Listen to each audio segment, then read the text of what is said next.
Speak English, the teacher snapped.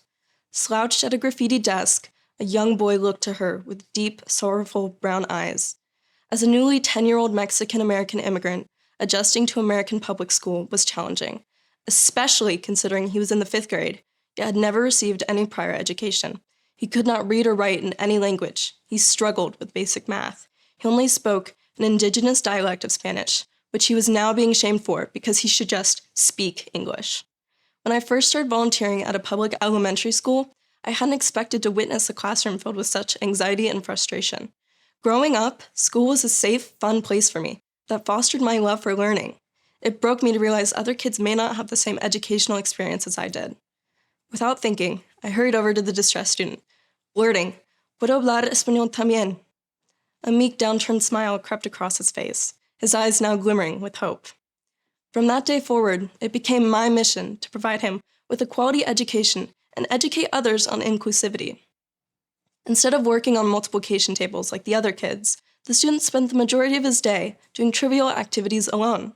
Because his educational needs differed from others, his teachers treated his education as a burden, opting to let him draw pictures all day instead of learning. I took it upon myself to prioritize his education. I reached out to Spanish-English proficiency departments at my school and volunteer organizations to put together workbooks.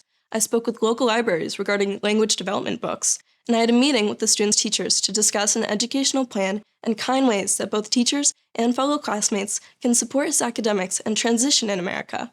A village of support quickly amassed for my student. It's been amazing to watch his progress throughout this year, both academically and socially.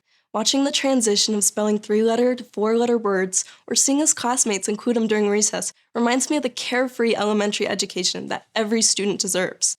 There's been a notable change in his demeanor as well, as he shows a newfound confidence in himself and excitement for school. My student has inspired me in numerous ways. One major lesson I've taken away from this experience is to strive to be a part of the solution instead of ignoring problems. In the face of injustice, it's necessary to use your voice to spark change. I'll continue to practice this ideology in my aspiring career as a lawyer, using my legal platform to advocate for children's rights and protections. It's my mission to ensure every child has a safe childhood and equal access to opportunities like a quality public education to nurture them into strong future community members. I will continue to stand up for others when I see injustice and do my part to help change the world for the better.